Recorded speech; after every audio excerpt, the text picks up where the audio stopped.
Before we talk about the enemy, we must talk about the cold.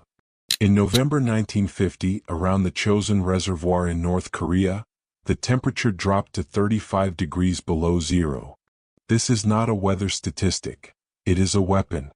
At that temperature, the physics of war changed drastically.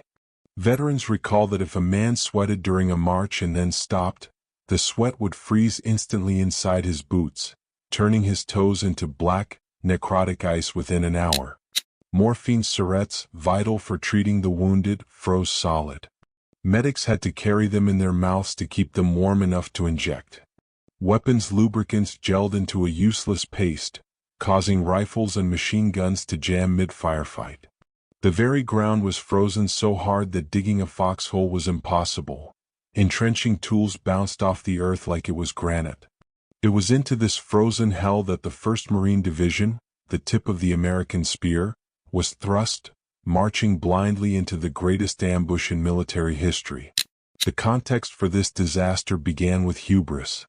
General Douglas MacArthur, emboldened by his brilliant success at Incheon, was convinced the war was almost over. He pushed his forces north recklessly fast towards the Yalu River, the border with China. He assured President Truman that the Chinese would not intervene. He was wrong. The Marines on the ground felt it first. As they climbed higher into the desolate Taibik Mountains, the roads narrowed to icy goat trails. Marine patrols began to find strange evidence. Piles of unfamiliar cigarettes. Footprints in the snow that didn't belong to North Korean regulars. The silence in the mountains felt heavy, expectant. What MacArthur didn't know, what intelligence had fiercely denied, was that the 9th Army Group of the Chinese People's Volunteer Army, 120,000 hardened soldiers, had secretly crossed the border. They were already there, hiding in the snow, waiting for the trap to close.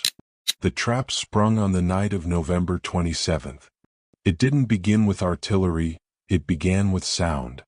Eerie bugles, shepherd's horns, and whistles echoed through the frozen valleys, signaling the attack. Then came the human waves.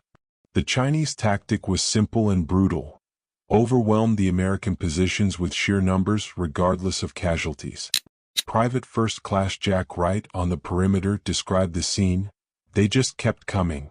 You'd cut down one row and another would step over the bodies. The Chinese soldiers, wearing thin quilted cotton uniforms and often lacking gloves, attacked with grenades and submachine guns. The slaughter was immense on both sides. The cold froze the blood so quickly that many wounds didn't bleed externally.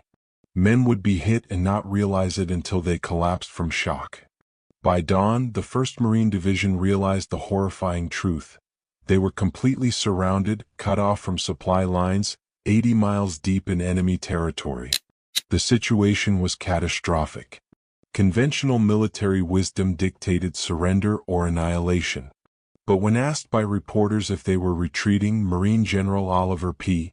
Smith gave a quote that defined the ethos of the Corps. "Retreat, hell. We're just attacking in another direction." The only way out was back the way they came, down the single winding main supply route to the port of Hungnam. It would be a fighting withdrawal through a gauntlet of fire. The 13-day breakout battle was a nightmare of endurance. The column stretched for miles, moving at a snail's pace, constantly under attack from the ridges above. They fought all day and froze all night. The gritty detail of this march is hard to stomach. The dead couldn't be buried in the frozen ground. They were strapped to trucks and radiators. In some desperate defensive stands, Marines admitted to using the stacked, frozen bodies of the Chinese and their own fallen comrades as sandbags to block incoming fire. The crux of the escape was the Funchalen Pass, where the Chinese had blown a vital bridge over a 1,000-foot gorge. If the Marines couldn't cross, they would die there. In a daring feat of engineering, the Air Force dropped portable treadway bridge sections by parachute. Under heavy fire, the engineers assembled the bridge. The column crossed, the last tanks rolling over just as the structure began to buckle. When the vanguard of the 1st Marine Division finally limped into the perimeter at Hungnam on December 11th, they looked like ghosts. Their faces were blackened by frostbite and soot, their eyes sunken with a fatigue that went beyond the physical. They had brought out their wounded. They had brought out most of their equipment. And they had decimated the 10 Chinese divisions sent to destroy them. The Battle of Chosin Reservoir was a tactical defeat. The U.S. forces were pushed out of North Korea. But it was a supreme strategic and moral victory of survival. The men who survived became known as the Chosin Few. They endured conditions that no human should ever face, fighting a war that history often forgets, in a cold that they would feel in their bones for the rest of their lives. Stories like Chosin are fading from memory. Mainstream history often forgets the men who fought at 30 below zero. If you believe, like we do, that these sacrifices must be documented and remembered, join our ranks. Subscribe to the channel and share this record with someone who respects the true price of freedom. Until the next patrol, dismissed.